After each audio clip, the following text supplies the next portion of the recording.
contenido de este podcast contiene información explícita que podría dañar la sensibilidad de quien escucha. Se recomienda discreción.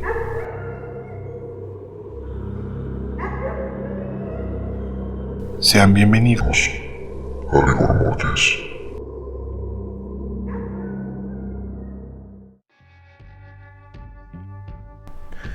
Bienvenidos y bienvenidas a otro martes de rigor. Este episodio es muy especial, está grabándose con otro tipo de formato un poquito más libre, siendo parte guión, parte libre. Espero que les guste, la verdad es que quedó muy bien, no nada más porque yo lo diga, la verdad sí quedó muy bien. Otra vez les traigo a mi amigo, casi hermano de otro útero. Más bien me sentí como recogido, ¿no? Juan, ¿cómo estás? Muy bien, mi hermano, la verdad estamos muy, creo que estamos hablando en un ambiente en general muy cómodos. Sí. Muy a gusto, está el tema presentándose, se les va a presentar en este momento, pero se desarrolla muy bien la conversación, ¿eh? Es algo que a veces es un poquito difícil de llegar. Sí. Pero yo creo que va a gustar. Sí, claro que sí. Y nada, gente, sin extenderme más, recuerden seguir a las redes sociales en el programa para que tengan acceso a todo el contenido de fotografías de archivo, sobre todo de este episodio, porque este episodio tiene fotos que, acompañadas con el relato, la verdad hacen que todo esté muy completo. Entonces, si siguen el programa en redes sociales, Instagram o Facebook, les dejo el link en la descripción del episodio. Pueden accesar a esto, además de curiosidades sobre el caso que no mencionamos en el episodio. Y bueno, hay más cositas que vamos subiendo. Entonces, sin nada más por el momento, los dejo con el episodio aquí, en Rigor Mortis.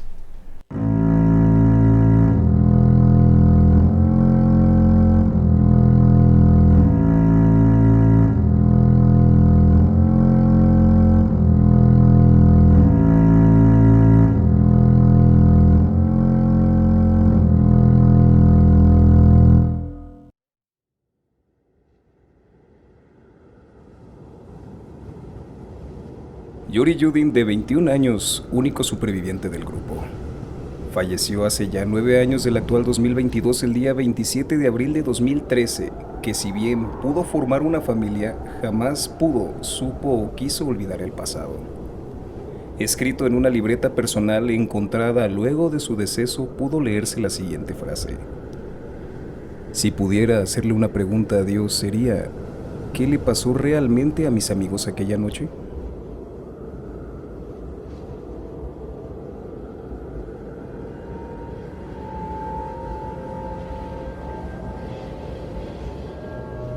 A lo largo de los años, me he encontrado con diversos casos que me dejan desconcertado. Y es que es tan simple como el poder ponerse en la piel de los protagonistas de las historias para que podamos sentir, por lo menos un poco de lo que vivieron. En ocasiones, una mínima parte, pero esa mínima parte nos es suficiente para que la piel se nos erice y no dejemos de pensar en lo que pudieron sentir. En este caso es así. Tiene un velo de misterio que lo cubre completamente. Un velo que al día de hoy, aunque hay tecnología capaz de crear casi todo y resolver alguna de las dudas más grandes de la humanidad, no ha podido explicar en su totalidad lo que le ocurrió a 9 excursionistas rusos en los montes Urales a finales de los años 50, donde el pánico fue lo único que reinó en esa trágica noche. Pánico que fue reflejado en la escena donde ocurrió la tragedia. Para el episodio de hoy, en compañía una vez más de Juan Quirós, les traemos el incidente del Paso Dyatlov. Toda la historia inicia con un grupo de 9 estudiantes y algunos graduados de la Universidad Técnica Estatal de los Urales. Todos ellos, junto a un exmilitar experimentado en supervivencia de campo, decidieron realizar una expedición por los montes Urales en la zona entre la República de Komi y el Oblast o región de Sverdlovsk, por lo que el 23 de enero de 1959 quedaron en reunirse en Ekaterimburgo. El grupo estaba conformado por Igor Dyatlov, era el líder del grupo y estudiante de ingeniería en radio y líder del grupo a sus 23 años de edad. El siguiente integrante sería Zinaida Komolgarova, estudiante de ingeniería de radio de 22 años, una de las dos mujeres de la expedición junto con Ludmila Dubinina, estudiante de economía industrial de la construcción de 20 años, que era la otra integrante femenina de la expedición. Alexander Kolevatov era estudiante de física nuclear de 24 años. Rustem Slobodin, graduado de ingeniería mecánica de 23 años. Yuri Krivoshinenko, estudiante de ingeniería de construcción e hidráulica de 23 años. Yuri Doroshenko, estudiante de ingeniería de radio de 21 años. Y por último, Nikolai Tibobrignols, graduado de ingeniería de construcción civil de 23 años. Alexander Solotaryov, estudiante de ingeniería militar, guía e instructor de travesía de 37 o 38 años y además veterano de la Segunda Guerra Mundial. Yuri Yudin, de 21 años, el único superviviente de este grupo que fue enterrado bajo los misterios de una muerte que aún es desconocida. A mí se me hace muy cabrón el hecho de que Solotaryov sea veterano de la Segunda Guerra Mundial. Sí. Sobrevivió al holocausto, a lo peor de Hitler.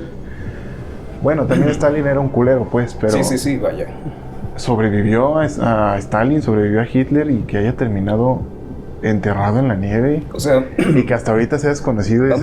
Vamos a llegar a una situación y es que démonos cuenta de que Rusia es un país que de por sí su naturaleza es muy fría.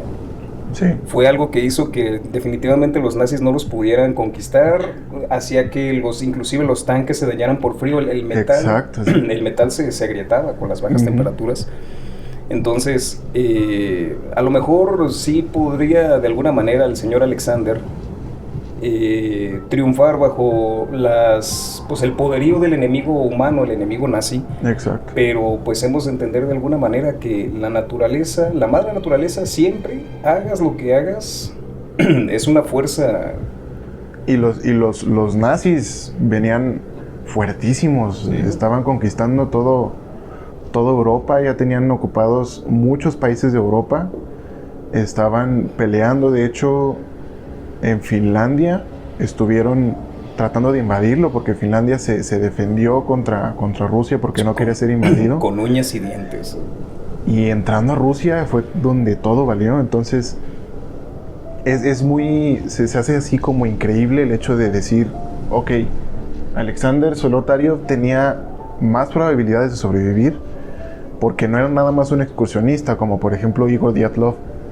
Él era un superviviente de la guerra, él estuvo librando batallas contra los nazis y para que hubiera fallecido. De alguna manera era un superviviente de la Segunda Guerra Mundial, un gran veterano, y pues estamos hablando de rusos, es gente que desde niños les dan de beber vodka, se pelean con osos a puño limpio, talan árboles con puños, entonces es un poquito fuera de... Ya creo que ya nos salimos de Pero a ver, muchachón. Bueno, volviendo al tema. Sí. En un inicio, el grupo quería incluir a un integrante más, llamado Nikolai Popov. Pero al final no se le incluyó, quedando el grupo como antes se había mencionado. Si hubiera sido en inglés sería Nicol Shit, pero bueno, esa es otra cosa. Nikolai mierda. Nicol Shit.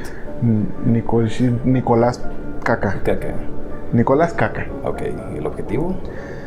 El objetivo de la expedición era llegar a Gora Ortorten, una montaña de 1182 metros sobre el nivel del mar, según mapas de la década de 1950, pero acorde a la cartografía actual, tiene 1234 metros sobre el nivel del mar. La montaña está a 10 kilómetros al norte del lugar del incidente. A mí me nace una duda aquí, porque dice que la montaña en ese momento se le conocía con 1182 metros. Pero después dice que son 1234 metros, 1, 2, 3, 4. ¿Crees que se hayan hecho su chamba? Ay, mira, yo no sé, yo no soy cartógrafo. Yo no quería ir a morir. Yo solo, a lo mejor se dieron... ¿sabes qué? Tenemos más metros de nieve, pero se descubrió que era montaña. Redondéamelo, por favor, sí, 1, 2, 3, 4. 1, 2, 3, 4 y se acabó. No. Ok, y... Si se preguntan si la tragedia se debió a la falta de conocimiento o preparación de los excursionistas, están en un error, pues todos ellos conocían y habían realizado excursiones en terrenos difíciles. Todos sabían a lo que se iban a enfrentar, pues la excursión tenía categoría tipo 3, una de las más difíciles para esos tiempos. Ahora, ¿difícil para los años 1959? Imagina que es difícil para los años 1959. Que en ese tiempo la generación, los que ahorita les dicen boomers, era gente de carácter fuerte, de carácter construido, sí, o sea, eran tiempos difíciles siempre. Era gente curtida, era gente que si, por ejemplo, no sé, tenían alguna herida y demás, no iban directamente al hospital, agarraban tierra, con eso simplemente se sanaban. Bueno, aparte pues que la tierra no está contaminada como está actualmente, pero ha habido casos, historias que me ha tocado leer, sobre todo hay una plataforma llamada Reddit, donde seguido suben historias y demás. Muy bueno Reddit.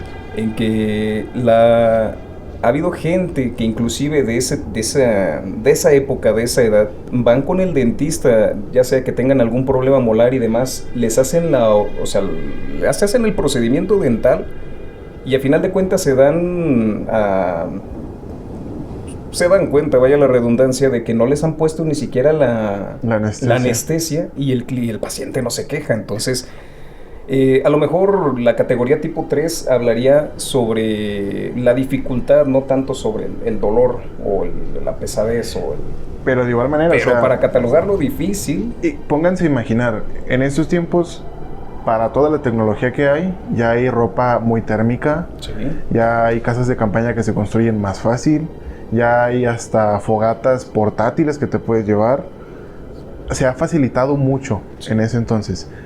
Estamos hablando de la Rusia soviética, Sí. la Rusia de Stalin, que tenía un régimen muy duro. Estamos hablando de finales de la Segunda Guerra Mundial. La Segunda Guerra Mundial terminó para esos años, no sé, hace unos... Según tengo entendido, empezó en el 39 y acabó en el 45. Entonces... Poquito más de 10 años. Muchos años. Entonces, a pesar de que pasaron un poquito más de 10 años, las naciones terminan muy heridas de los conflictos bélicos y no se alcanzan a recuperar bien. Entonces, a pesar de que Rusia fue una potencia y a lo mejor no fue tan bombardeada como otros países, una categoría 3 en 1959, con el equipo de esa época. Pues, de hecho, era en el 50. Sí. Es que Sí. le agregamos más años para que sea más difícil. Así de difíciles eran esas categorías. Bueno, la caminata les tomaría completar una distancia de casi 500 kilómetros, todo mientras el invierno ruso estaba en su apogeo. Si en tu ciudad suele hacer frío o incluso nevar en invierno, no es nada comparado con los crudos inviernos que les toca vivir a los rusos. Pues recordemos que ni siquiera los nazis pudieron invadir Rusia por culpa del implacable invierno. Ahora, vamos a hacer énfasis en 500 kilómetros. Caminar 500 kilómetros. Si a alguno de ustedes que nos esté escuchando en este momento le ha tocado salir en la mañana para trabajar y demás en una temporada invernal que estás a 12 grados, 10 grados, y con eso te estás muriendo de frío, en un clima frío, vaya, de Latinoamérica, de Norteamérica, de donde quiera que nos estén escuchando, que estés arriba del cero absoluto. Y caminas, no sé, 2, 3 cuadras de donde estás residiendo para ir a tomar el transporte y te estás muriendo de frío. O sea, te estás muriendo de frío, te sientes incómodo a pesar de que vas abrigado, se te hace pesado y demás. Imagínate 500 kilómetros en un invierno ruso. Con temperaturas de un promedio cero, o sea, de menos 25, menos 30 grados. Menos 25, menos 30 grados y nosotros a los 12 grados ya nos estamos congelando. Pero en fin.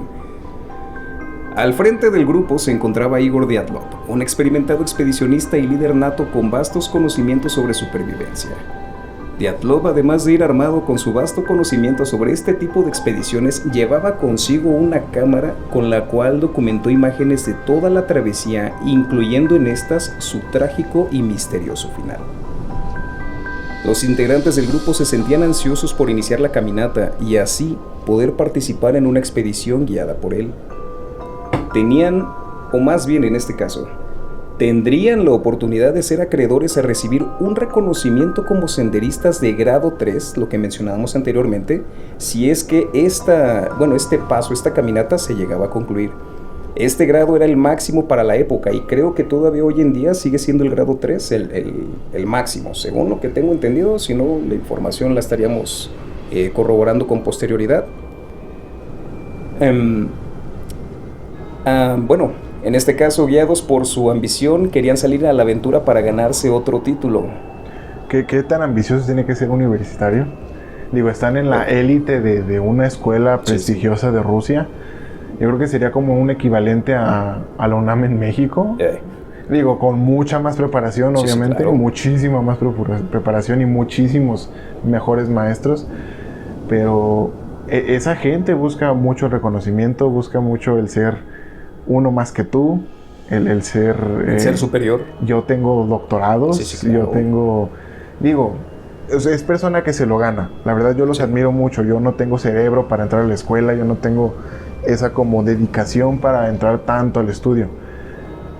Y pudiera ser que, aparte de ser víctimas pues de las dificultades climáticas y de lo difícil que fue la travesía, pues también al final fueron víctimas de su propio pues ya sea orgullo o ambición. Claro. Es que vamos a tomar también algo en consideración. Estudiante universitario en sus 20s, a esa edad sientes que te puedes comer el mundo. Entonces, muchas veces no miden ahora sí que los peligros de las cosas que van a llevar a cabo. Exacto. Creo que va muy de la mano con la psique de una persona joven. Dices, yo todo lo puedo, yo todo lo hago, yo todo lo sé. Sí. Qué bueno. Yo quisiera estar en esos tiempos y sentirme invencible a los 20s. Yo a mis 20 siento que me estoy muriendo. Por favor, sáquenme de Latinoamérica. Ya estamos empezando a tener ese problema de que si te duele la rodilla, sabes que va a llover. En fin. Ahora sí, dice, título, que requería que cada participante tuviera que cubrir al menos un total de 300 kilómetros, de los cuales al menos 100 kilómetros debían ser recorridos en terreno difícil. Define terreno difícil. Sí, ruso. Ya. No es la calle empedrada fuera de tu casa o una excursión en la barranca o en el cerro más cerca de tu casa. No estás trepando cerros, así de sencillo. O sea, sí, pero nevados. Sí, bueno, con osos y osos con vodka. La duración mínima del viaje tenía que ser de 16 días. De esos, al menos 8 tendrían que estar en regiones completamente deshabitadas, con al menos 6 noches donde debían dormir en tiendas de campaña, convirtiéndose en un reto completo de supervivencia. Pues los requisitos incluían el que pasaran al menos la mitad de los días valiéndose por sí mismos sin tener la ayuda de los habitantes de zonas cercanas. O sea, imagínate, si de por sí tú, no sé, digamos, viajas a una barranca, trepas un cerro y demás, las personas que son de México van a entender.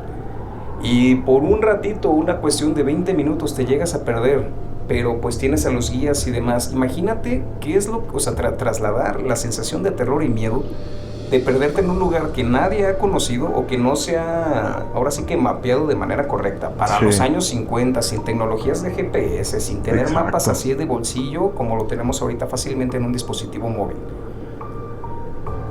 Y en un invierno ruso, volvemos a hacer énfasis en lo mismo, o sea...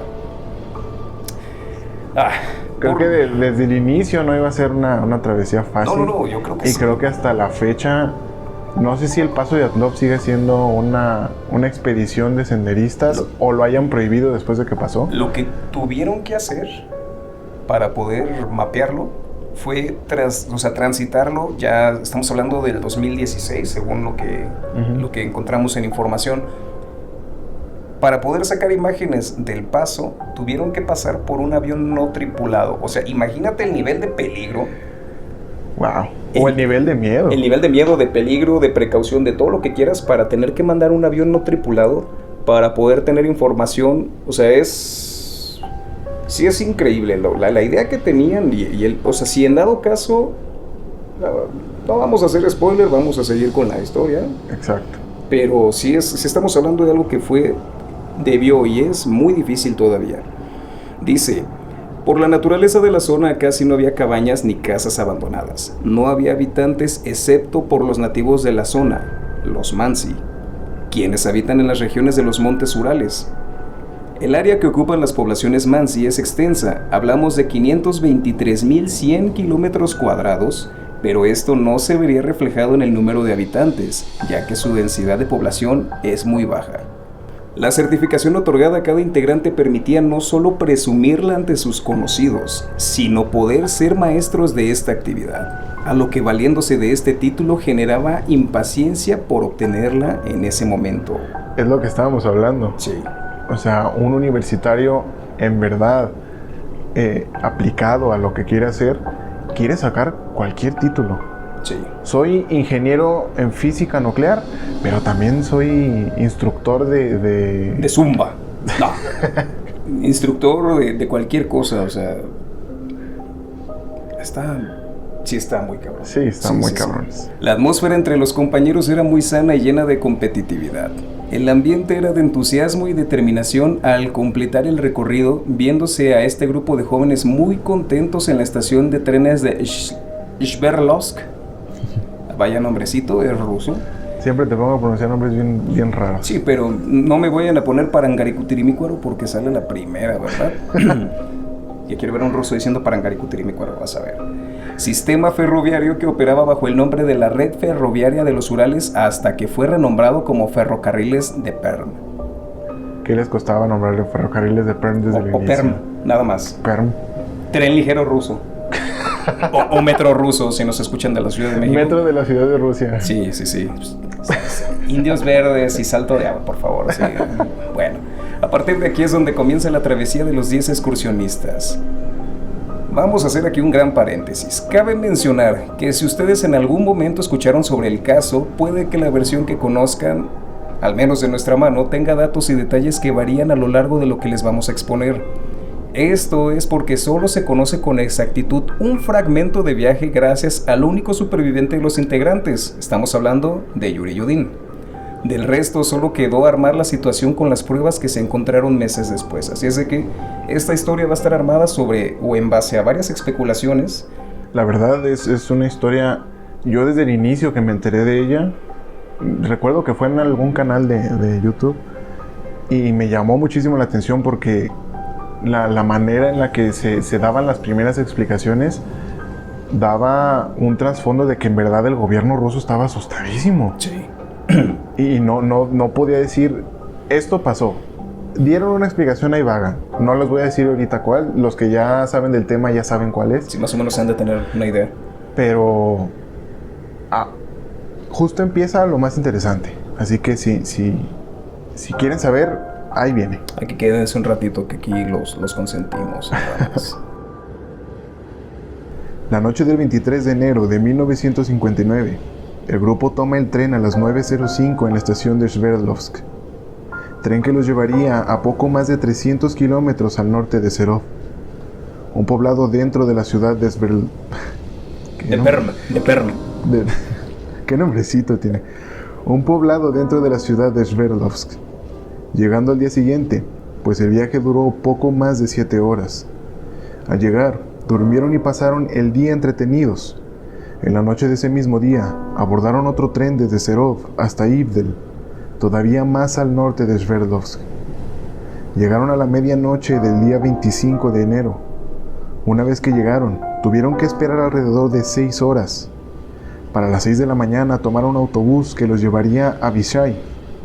Una vez llegando, el día 26 viajaron aún más al norte, a una zona que se le conoce como Sector 41, pasando ahí la noche.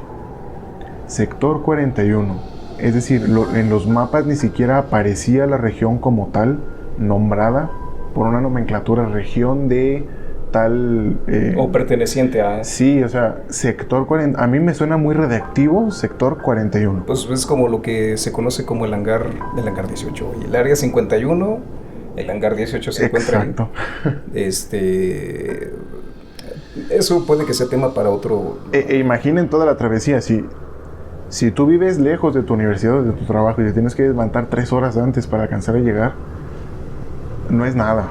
Digo, yo sé que a lo mejor sí es mucho haciéndolo 30 veces al mes y 365 veces al año. A lo mejor tú también estás viviendo un paso Diatlov. Sí, claro. En tu vida. Sí, es un terrible paso. Me compadezco mucho de ustedes, la verdad. Sí, la verdad. Todo mi reconocimiento a esa gente, la verdad, se la parte bien cabrón. Sí. Y lo están haciendo bien chingón. créanme que sí. Sí, la verdad es que sí, para los sueldos competitivos, entre comillas, que te pueden ofrecer muchas empresas, todas las personas de raza trabajadora y sobre todo los que se dedican a atención a clientes, nuestro respeto desde este lado. A las 4 a.m. del 27 de enero, caminaron por el congelado río Losva, llegando a un complejo de geología abandonado. Cuando los primeros rayos del sol salieron, todos entraron al complejo y se dispusieron a descansar. Tanto por el cansancio como por el frío que dolía en los huesos, pues las temperaturas promedio eran de menos 30 grados centígrados. No puede ser, 30 grados bajo cero.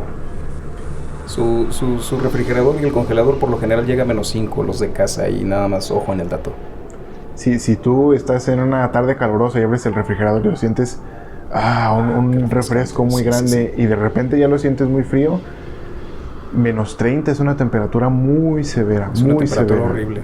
Sí, sin alguna fuente de calor, sin algún abrigo, la hipotermia es instantánea casi siempre. Ha habido casos incluso que la gente va caminando en zonas nevadas y no lleva el calzado apropiado y se le empieza a meter el agua de la nieve o la nieve en sí, los dedos terminan necrosados. Sí. Se empiezan a poner morados porque no hay suficiente paso de sangre, y así de fácil, si tú tomas un miembro necrosado y lo jalas, se cae. Necrosado es de que el tejido está muerto. Se ven negros completamente. Entonces, a una temperatura de menos 30 grados bajo cero, estos güeyes tienen que ser unos completos fanáticos a ir a expediciones. O muy ambiciosos. O muy ambiciosos. O universitarios. O de 20 años. Rusos. Una vez descansando, Yuri Yuden comenzó a tener fuertes dolores de espalda por una vieja lesión, por lo que no pudo continuar el viaje.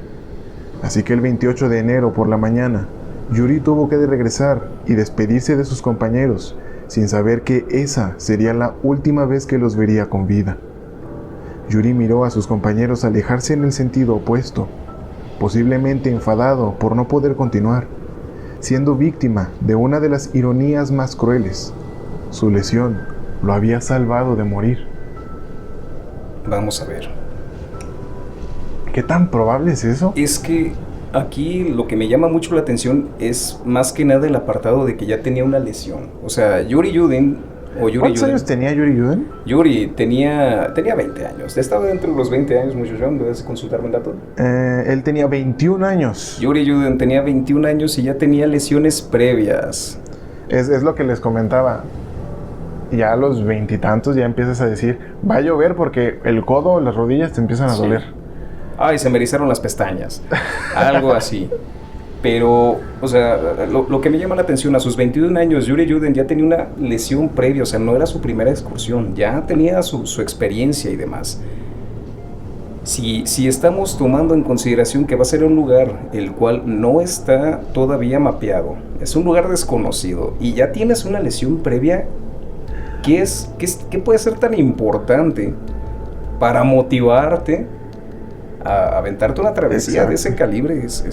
Y además, puede que la lesión ni siquiera sea como muy seria, pero la gente que hace excursiones, si nos escucha gente que hace excursiones fuera, sabrán que cuando hacen excursiones en lugares donde no van a llegar a una cabaña, a un hotel o a un lugar cómodo para acampar, tienen que llevarse mucho equipo. Toda la casa de campaña, todas las cosas que necesitan para sobrevivir fuera, y en esos tiempos las cosas no eran tan ligeras como de un tubo hueco, eran cosas hechas para durar. Sí, era algo rudimentario, era algo entonces, muy... Puede que ni siquiera la lesión de Yuri Yuden fuera tan grave, pero menos 30 grados. Menos 30 grados y con una lesión en la espalda. Si tú te has lesionado jugando fútbol, haciendo deporte, y de repente en la lesión te pones hielo y te duele mucho, ese hielo te aseguro que no está ni a menos 30 grados. Nah. Entonces, puede que ni siquiera su lesión haya sido tan grave, pero también ponte a pensar, el hecho de regresarte tú, de decir, ok, hasta aquí puedo.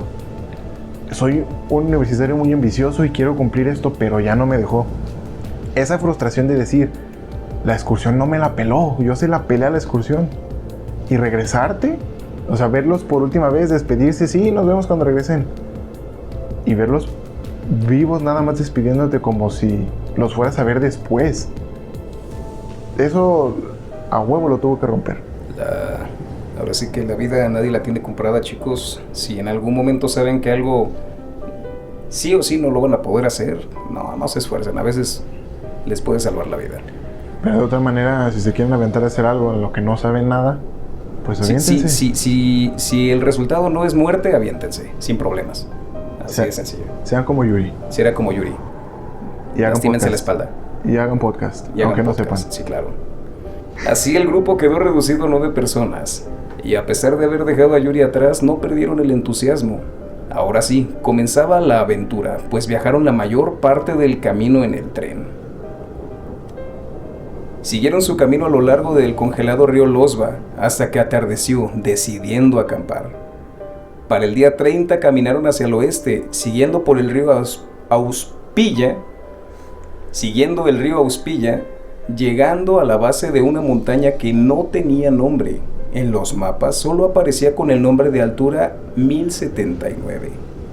Volvemos con el tema de las nomenclaturas. Utilizamos números, no utilizamos palabras. Si los conductores de Uber o de Didi no se quieren meter a Tonalá, a una zona que no tiene tal cual nombres o que tiene casas pero está empedrado. Imaginen ir a una excursión en la que en los mapas únicamente aparece altura 1079. 1079. No sabemos si esa montaña sigue ahí, pero en este mapa de tal día, de tal fecha, altura 1079, ahí está. O a lo mejor en la calle altura, domicilio 1079. Puede ser. Ruso. DHL estaría muy orgulloso. DHL estaría, sí, claro. Dice, montaña que después del incidente sería nombrada Montaña Muerta o Montaña de los Muertos. Tal y como se le nombró en su momento por la tribu Mansi, tal y como se le conoce hoy en día. El grupo acampó en la base de esta montaña, montando una casa de campaña y estableciendo también un depósito de provisiones para dejar aquello que llevaban en exceso. El camino iría montaña arriba y debían ir lo más ligeros posible. Es lo que comentábamos ahorita. Imaginen todas las cosas que llevaban. Para decir, ok, ya empieza la pendiente, no la vamos a armar. Dejen lo que no necesiten y nomás lleven lo que vaya a ser más útil. Sí. Está muy cabrón. O sea, si de momento creo que los soldados en la época actual llevan peso muy grande, tanto de blindaje como de armas, como de todas las cosas que llevan para la guerra y todo esto. En esos años eran placas de plomo muy gruesas, que a veces no detenían las balas, pero eran muy gruesas. Ahora pues son un poco más ligeras. ¿A qué voy con esta comparación? Si los soldados llevaban todo eso, no llevaban tantísimas cosas como en una expedición así de larga, que tú sabes que, ok, tengo que sentirme cómodo, tengo que tener calor para sobrevivir. En los soldados es tú lánzate y ahí te las arreglas como puedas, y si sobrevives bueno, y si no, pues ni modo, moriste por tu patria. Así es, serviste a tu país. Sí, aquí ellos querían sobrevivir. Entonces, digo, a pesar de que eran experimentados y todo, cabe reconocer que eran personas muy capaces. Sí. Muy capaces. Que bueno, también en esos años, ¿qué distractores tendrías, no? Y siendo la Unión Soviética, ¿qué televisión veías? ¿Qué música escuchabas? Sí, ¿Qué te permitía el comunismo consumir? Base al socialismo sería algo parecido a lo de que es Corea del Norte, nada más que quitando el hambre. Exacto, porque según el comunismo todos son iguales y todo es para todos. La Segunda Guerra terminó en el 45, estamos hablando del 50, o sea, a pesar de haber sido 5 años, el problema o el peligro de una guerra latente era algo cercano, la verdad. Muchos, bueno, a estas alturas sabemos que 5 años a veces se te van en un respiro. Y creo que estábamos cercanos también a los comienzos de la Guerra Fría, entonces había mucha presión por parte de, pues ahora sí, hacia los habitantes en general y demás por parte de la Unión Soviética para estar alerta ahora sí que a cualquier peligro que se presentara. Sí, entonces, y era gente muy dura, o sea, lo que ahora hacemos de Netflix and chill, o vamos a ver una serie, o vamos al cine, o vamos a jugar videojuegos toda la tarde. Vamos a ver los tiki-tokis. Antes no es así, antes Sí, quieres no. distraerte, ve, sal y ponte a cazar un animal. Ve, sal y construye una cabaña. Trae leña. O sea, era gente que siempre se ponía a hacer algo. Sí, claro. Y era gente que vivía muchísimos años. No es tanto por lo que comieran, que igual ahorita las industrias hacen caca de la comida. Pero era gente muy activa desde muy joven. Sí. Era gente que se llevaba a sus hijos de 9 o 10 años, los enseñaban a cazar, les enseñaban todo lo que ellos sabían para hacerlos capaces a una edad temprana y que pudieran ayudarles a solventar el hogar. Entonces, era gente muy fuerte. Sí, A sí. pesar de que iban mujeres, no se compadecían de las mujeres. Sí, No iban más lento nada más porque ellas iban. Al contrario, más adelante van a ver que las mismas mujeres prendían como ese sentido, ese ambiente de competitividad entre todos. Y era un ambiente bastante sano. Sí. El día 1 de febrero es cuando se decide comenzar el recorrido de este paso, dando inicio al punto en donde todo comienza a salir mal. El clima empeoró las fuertes ventiscas y tormentas de nieve, lo cual hizo que se retrasaran en su ascenso. La poca visibilidad en la zona se redujo y el mal temporal solo les propició una vista conformada de una enorme pared blanca de neblina y nieve. Estamos de entendido que el alcance máximo que tenían era de 16 metros hacia adelante de donde se encontraban, en un ambiente invernal cubierto de la neblina o sea, en cualquier momento, ya sea que cayera en algún río, en algún barranco, algún precipicio, 16 metros hacia adelante en un clima, en un temporal tan malo es nada. O sea, tal cual iban a ciegas. Entonces, esto provocó que el grupo se desviara, quedando en las laderas de la montaña en lugar de ascender. Es decir, estaban recorriendo la ladera de forma horizontal en lugar de comenzar a subir la pendiente. Presentado el riesgo de perderse más o que el grupo terminara separado, Igor decidió que acamparan hasta que la tormenta cediera. Esto presuntamente ocurrido alrededor de las 5 de la tarde. Si tú has visto en tu ciudad que de repente se nubla y es de día a las 5 de la tarde y en esa temporada tendría que ser un calor del infierno, Así es. pero de repente se nubla y parece que son las 8, esto era algo parecido. Peor. Esto era algo parecido, pero sin el alumbrado público, sin las luces de los automóviles, sin las luces de las casas, con el ruido constante del viento, con la nieve golpeándote el cuerpo. La decisión de Igor a mí se me hizo muy... Fue muy sabia, ¿eh? Sí, Fue muy sabio el saber en qué momento detenerse, así como lo hizo Yuri Yudin a sus 21 años. Fue muy sabio, la verdad. Sí. Dice: además de la caminata, el grupo tomaba fotografías e incluso se escribía un informe acerca de lo más relevante día con día, lo que sirvió tanto para llevar un registro como para que se generara una unión más sólida en el equipo. Más que nada era para levantar ánimos. Sí. En las fotografías se les ve contentos. Realmente estaban disfrutando del viaje a pesar de las condiciones climáticas que no eran las más favorables. La idea era esperar a que este mal temporal terminara y después de ello continuar con la expedición llenos de la misma energía que en este descanso les brindaría, dándoles el ánimo suficiente para así continuar con su camino. Pero toda la felicidad y entusiasmo que unía al grupo eclipsó con lo que pasaría horas después. Nadie puede saber con exactitud qué ocurrió la noche del 1 de febrero de 1959, pero sea lo que fuera, provocó un pánico en el grupo, uno que los llevaría hasta su muerte.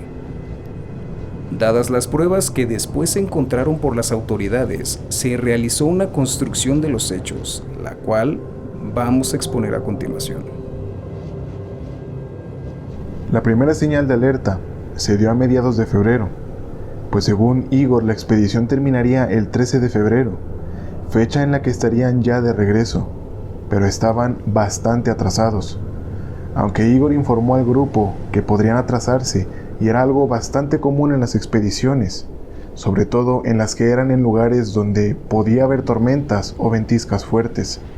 Pero, aún así, para el día 15 aún no recibían noticias. Ninguno de los integrantes había enviado ni siquiera un telegrama. Para el día 20 de febrero, las familias ya estaban en pánico y exigieron a las autoridades que comenzaran a buscar al grupo, ante el creciente miedo de que algo les hubiera podido ocurrir. Fue así que el primer grupo de búsqueda se montó con familiares y voluntarios como compañeros, amigos y hasta profesores de la universidad. Para el 26 de febrero, un estudiante y amigo cercano de Igor fueron en busca del grupo. Encontraron en la pendiente, a más o menos unos 800 metros de altitud, en una montaña sin nombre, la tienda de campaña del grupo, misma que se encontraba derrumbada y no tenía nadie adentro. La tienda tenía un corte largo en uno de los costados y estaba parcialmente cubierta de nieve. Dentro de la casa de campaña encontraron las pertenencias del grupo, incluyendo la mayoría de la ropa para abrigarse del frío. No encontraron huellas ni pistas de la dirección en la cual se movió el grupo. Además que, cuando encontraron la casa de campaña, estaba oscureciendo, por lo que tuvieron que suspender la búsqueda. Sin dudas, el hallazgo les tuvo que haber dejado un amargo sabor de boca, pero a la vez una pequeña esperanza de poder encontrarlos, pues dada la experiencia de Igor, posiblemente el grupo se encontraba en alguna cueva o cabaña abandonada, sobreviviendo al frío extremo. Si tan solo hubiera sido así.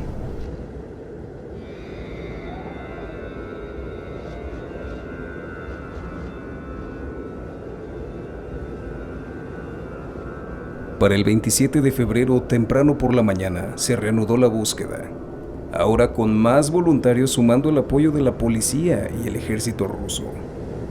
Gracias a esta ayuda es que logran dar con las primeras pistas. Un equipo de buscadores se percató de que había 9 grupos de huellas que viajaban la pendiente hacia un bosque en la base de la montaña. No eran visibles a simple vista, por la nieve que les había cubierto, pero dando la suficiente atención les podían develar. Con esto, logran llegar a los primeros restos del campamento, el cual se mantenía abandonado. Al llegar notan lo increíble. Habían dejado atrás todas sus pertenencias. La casa de campaña se encontraba completamente destruida. Dentro de ella se encontraron provisiones, incluyendo las botas. También, a un costado de ella se localizaron varias rasgaduras. Los investigadores llegaron a la conclusión de que estos arañazos se generaron por dentro de la tienda, en señal de que los integrantes fueron sorprendidos por algo mientras se refugiaban en su interior. Era tanta su desesperación que intentaron de cualquier modo salir de ahí, ignorando por completo el cierre principal y tomando de cualquier forma alguna ventaja que les ayudara a escapar de ese lugar.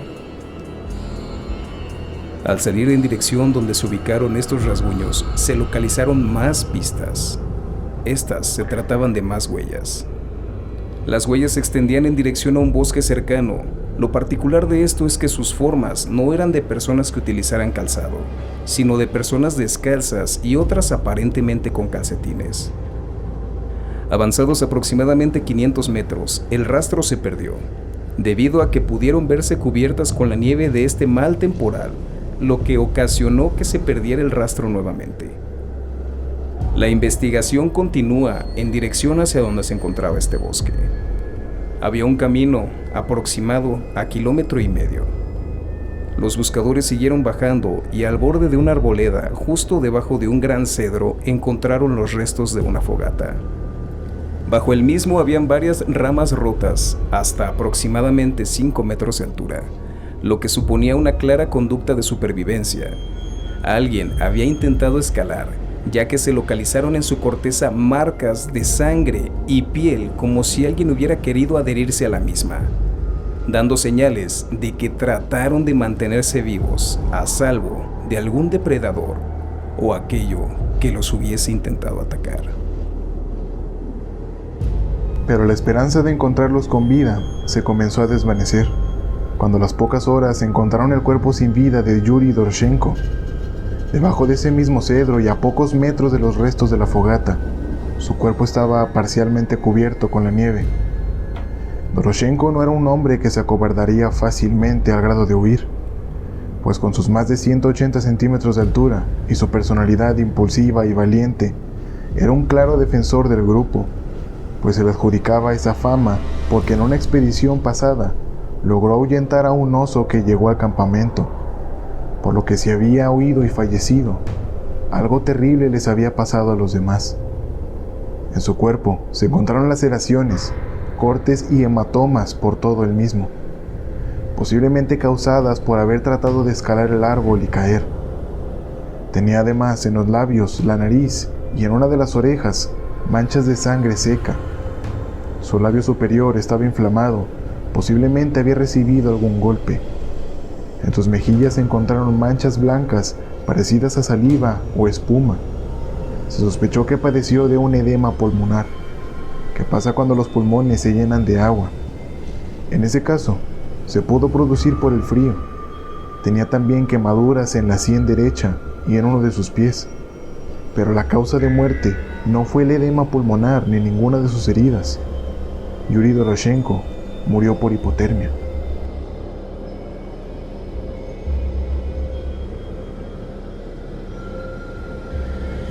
Casi al mismo tiempo fue encontrado el cuerpo de Yuri Krivoshinenko, justo a un lado del de Doroshenko. Ambos estaban vestidos solo con su ropa interior, y al igual que su compañero, tenía laceraciones, hematomas y cortes en el abdomen y en espalda. Además, le faltaba la punta de la nariz. Dada la naturaleza de la herida, habría la posibilidad de que algún animal salvaje se la hubiera arrancado con la intención de comerla. Lo extraño es que en el dorso de su mano izquierda le faltaba un pedazo de la piel de un nudillo, mismo que después fue encontrado dentro de su boca.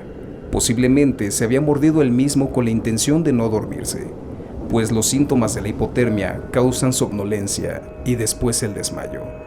Así que probablemente Krivoshinenko trató de estar consciente para no morir congelado. Pero también pudo haber sido para ahogar algún quejido o grito por alguna herida que pudo haber tenido. En todo caso, fue una prueba de que intentó sobrevivir hasta el último momento, pero sus intentos no pudieron ser más fuertes que el implacable frío. Yuri Krivoshinenko también murió de hipotermia. Cabe resaltar que ambos se encontraban descalzos y tirados sobre sus espaldas. Ambos cuerpos se encontraron con la mirada fija y perdida en el cielo. El siguiente al que encontraron fue el líder del grupo, Igor Dyatlov, un líder respetado y admirado. Era frío y calculador, muy meticuloso y siempre encontraba la forma de mantener al grupo con vida y seguro. Pero algo pasó esa noche que no pudo liderar al grupo para que pudieran sobrevivir. Su cuerpo fue encontrado varias horas más tarde de ese mismo día. Una vez que todos los voluntarios comenzaron a buscar en las arboledas de la pendiente, solo que su cuerpo estaba aproximadamente a 300 metros arriba del cedro donde Doroshenko y Krivoshinenko murieron, como si después de huir hubiera decidido regresar a la casa de campaña. Su cuerpo sin vida estaba boca arriba, semicubierto de nieve y con las manos juntas. Las manos estaban apretadas contra el pecho. En una de sus muñecas llevaba un reloj de manecillas que se había detenido a las 5:31. Al igual que sus compañeros, tenía heridas y hematomas a todo lo largo del cuerpo. Tenía sangre seca en los labios y le faltaba un diente frontal de la mandíbula inferior. Además que en las manos tenía más hematomas y cortes. Cuando el forense lo revisó, declaró que las heridas en sus manos coincidían con alguien que había peleado a puñetazos con otra persona. La causa de su muerte, al igual que sus otros dos compañeros, fue de hipotermia. Zinaida Komolgorova fue localizada con posterioridad. Según sus conocidos y el propio Yuri Yudin, era una mujer con una personalidad muy cálida. Muchos de sus compañeros estuvieron enamorados de ella y siempre se le veía contenta, pero sobre todo se le veía llena de energía. Su cuerpo se encontraba más arriba en la pendiente, aproximadamente a 630 metros del cedro, donde se encontraron los dos primeros cuerpos, dando la impresión de que, al igual que Dyatlov, murió tratando de regresar a la casa de campaña. Al igual que sus compañeros, su cuerpo se encontró en posición fetal. Estaba lleno de heridas y hematomas, pero lo que más destacó fue uno muy grande de más o menos 1 metro de largo en la región lumbar derecha. Dicho hematoma era más reciente que los demás, y parecía haber sido golpeada por algún objeto romo, parecido a un palo o la culata de un rifle. Además, para descartar que hubiera sido alguna agresión de carácter sexual dentro del grupo, se examinaron sus genitales. El forense declaró que Zinaida no era una mujer activa en ese aspecto, descartando la posible agresión o abuso como el motivo que terminó separando al grupo. Causa de muerte de Komogorova, al igual que los demás, fue hipotermia. En este momento y a partir de ahí, ningún otro cuerpo fue encontrado ese 27 de febrero. La búsqueda continuó, pero no podían encontrar más cuerpos. Los buscadores y las familias estaban desesperados y a la vez aterrados por el panorama actual, pues era muy posible que, si encontraban a los demás, fuera en las mismas condiciones o incluso peores. Podemos deducir que todos los panoramas fatídicos se hacían realidad en sus mentes. Las búsquedas continuaron y el 5 de marzo fue encontrado el cuerpo sin vida de Rustem Slobodin. Rustem gustaba de hacer música, aligerando cualquier tensión que pudiera haber en el grupo. Siempre llevaba una mandolina a todas sus excursiones y cuando descansaban, él tocaba música para todos.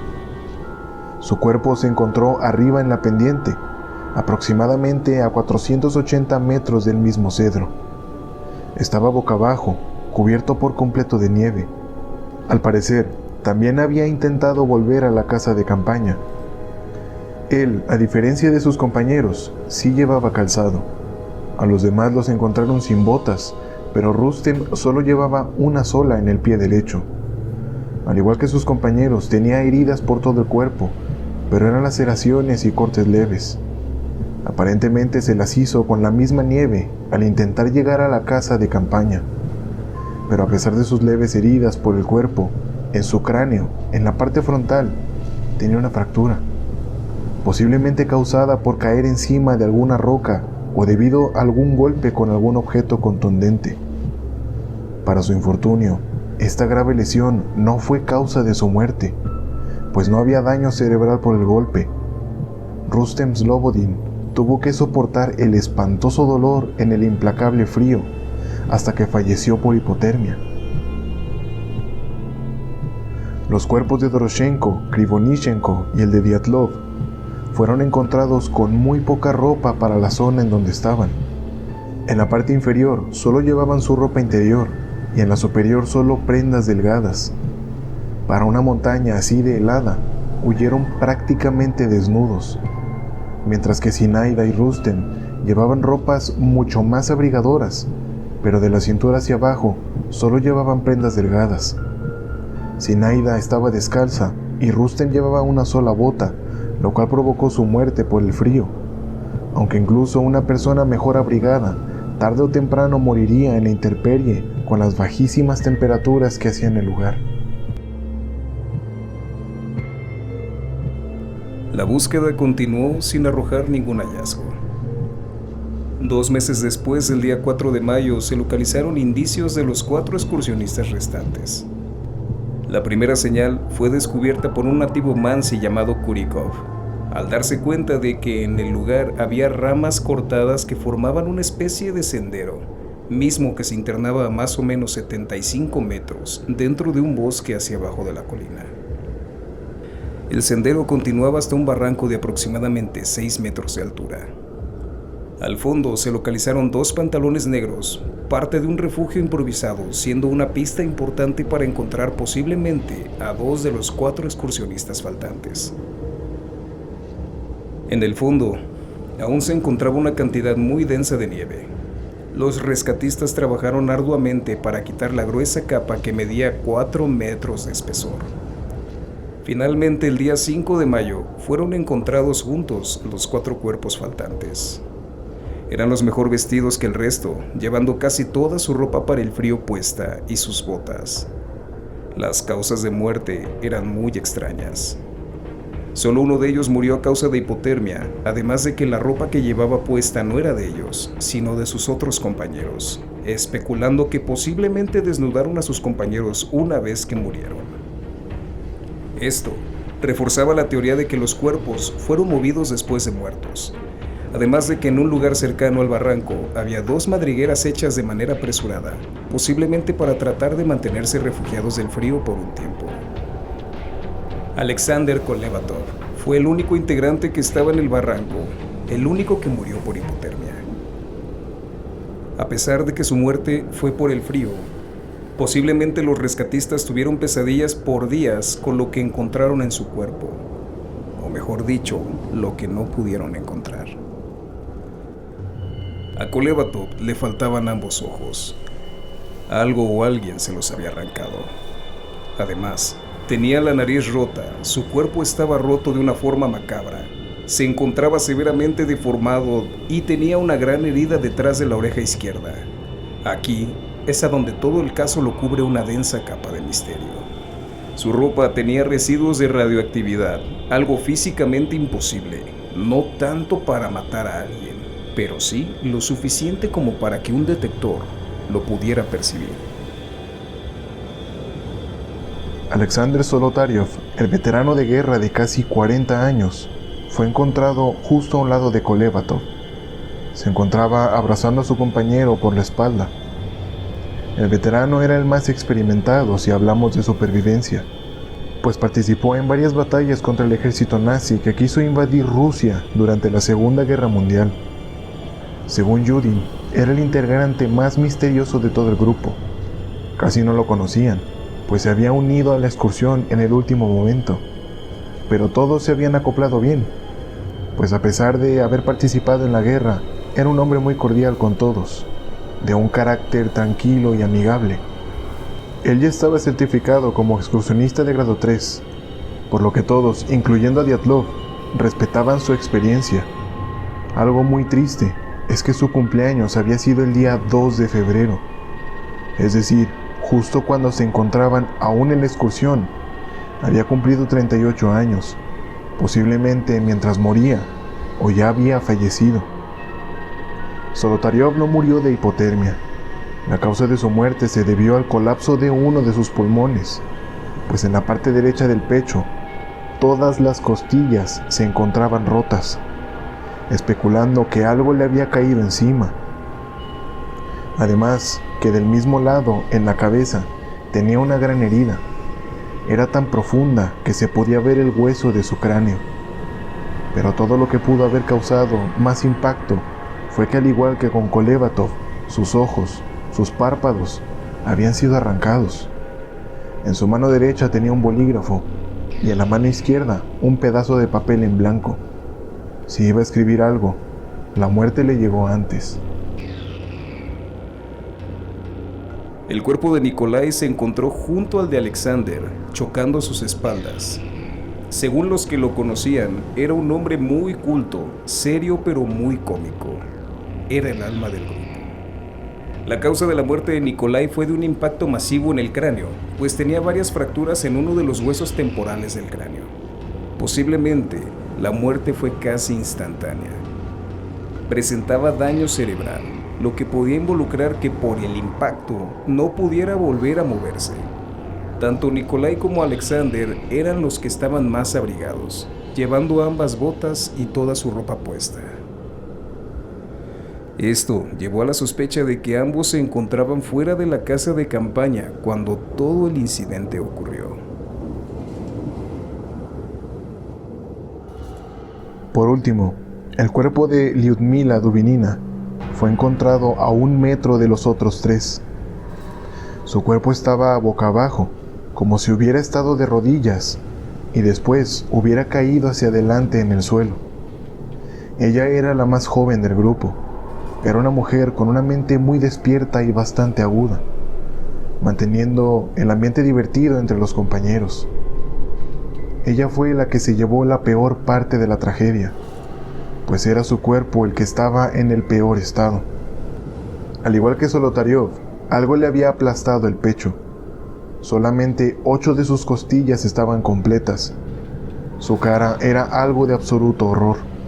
Sus ojos, los párpados, la lengua y los labios habían sido arrancados de su cara, mientras en su estómago se encontró una abundante cantidad de sangre, lo que suponía que posiblemente su lengua había sido arrancada mientras ella aún estaba viva y se tragó una vasta cantidad de su propia sangre.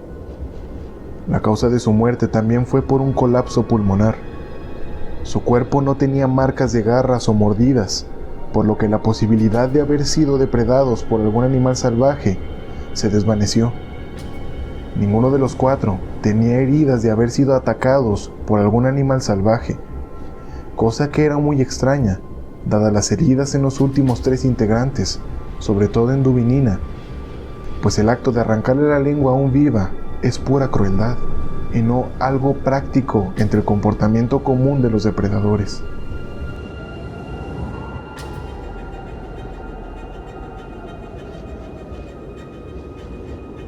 Los primeros resultados que salió de la investigación forense eran increíbles.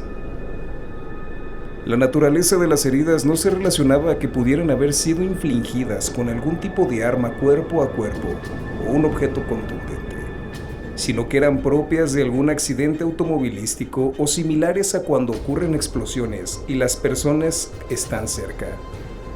Las fracturas tuvieron que haber sido provocadas por algo que ejerció muchísima presión o algo que les impactó a mucha velocidad. Las autoridades no sabían qué hacer.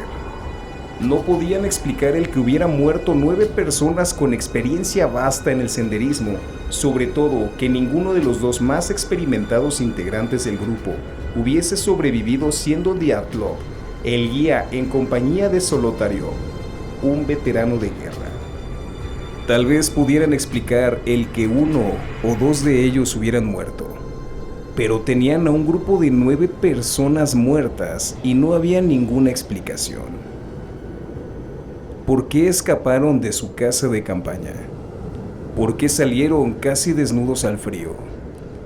¿Qué había sucedido como para que todo el grupo decidiera suicidarse en un frío mortal? ¿Qué fue aquello que los asustó tanto como para tener que huir y morir dispersos?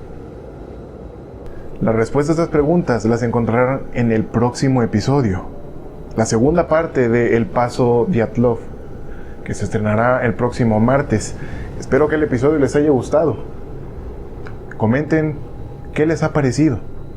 Si tienen alguna opinión o algún consejo, por favor háganoslo saber. Comenten en la plataforma donde nos estén escuchando, cualquiera que sea. Recuerden seguir al programa en las redes sociales, en Instagram o en Facebook, donde publico las fotografías de archivo y curiosidades de los episodios. Los links los van a encontrar en la descripción del episodio. Juan, ¿alguna red social para que te sigan? En estos momentos solamente cuento con Instagram. Me pueden encontrar como Just Call Me Johnson. Igual la información estará siendo agregada a la información del video. Todo va a estar en links. Todo va a estar en links y pues esperemos poco a poco ir creciendo con esta comunidad y con este proyecto que se siente la sabrosura. Eso no. Ahí está pesado, Solo hace falta que lo vea más gente. Okay, hemos tenido muy buen alcance. Creo que el programa está creciendo muy bien. Para tener menos de un año, la verdad va muy bien el programa. Estoy muy orgulloso de tanto del programa como de todos los fans que me han seguido. Es una locura en iBooks lo que ha crecido. ¿En serio? Sí. Ya somos más de 500 en iBooks. Más de 500 en iBooks. Wow, pues. En las demás plataformas ahí va elevándose un poco más. En YouTube a lo mejor no tengo tanto alcance, pero en iBooks ahí está. Hablando de iBooks, todo el contenido extra de este episodio y de todos los episodios lo van a encontrar en iBooks. Tiene un precio por suscripción, la verdad está bastante económico. Son $3, son 60 pesos aproximadamente. Poquito más, 62, 63 pesos más o menos. Si quieres apoyar al programa, ya no nada más escuchándolo, sino dando una aportación voluntaria, a cambio vas a recibir todos los bloopers, todas las tonterías que pasan en este proceso creativo de sacar el programa cada semana, además de información que no se incluye en el episodio porque o lo puede ser más extenso y no tiene que ver con el tema, o es de a tiro otro tema, pero igual se los puedo traer. El formato es completamente libre. Si ya escucharon el primer episodio del contenido extra, recuerden que el contenido extra se llama Postmortem. Si ya lo escucharon, ya sabrán de lo que habla. Hay mucho contenido ahí. Si quieren aportar, la verdad está muy accesible y yo les estaré agradeciendo eternamente. Gracias a esto yo voy a poder seguirle dando mantenimiento al programa, pagar las plataformas que me ayudan a traerlo a ustedes y comprar equipo un poquito más profesional para evitar los ecos, para evitar los ruidos que se cuelen a las grabaciones, para pagarle al editor porque el editor se mete una chinga. Sí, se mete una chinga. Bueno, entonces sí, se mete una chinga. Recuerden, todos los links para seguir a Juan, para seguirme a mí, para seguir el programa, van a estar en la descripción del episodio. Y nada, gente, nos escuchamos el próximo martes con la segunda parte de El misterio del paso Dyatlov. Hasta la semana que viene.